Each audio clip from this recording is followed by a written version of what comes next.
You know, it echoed in this room. Look, Aliko and I go back a long way. He's done phenomenally well. About 2 decades, done phenomenally well.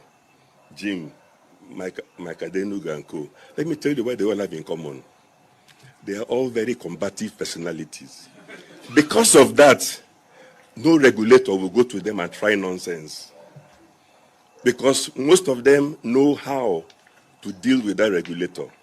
We have to move beyond that, making Nigeria an economy only for the few people who are very combative.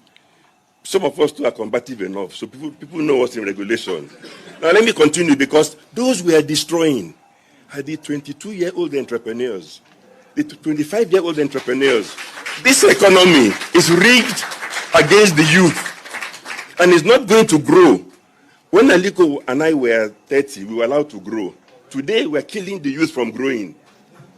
So it's not going to grow. That's the point I'm making. And the reason, the things we have to correct, you see, any regulator that wants to get applause, just go after some people, destroy some businesses, and the more you destroy, the more they hail you. It's even proof that you're working. That's the paradigm shift. We have to get out of that complete nonsense. Without that, it will negate any monetary policy and everything else. The other thing I want to point out as well is that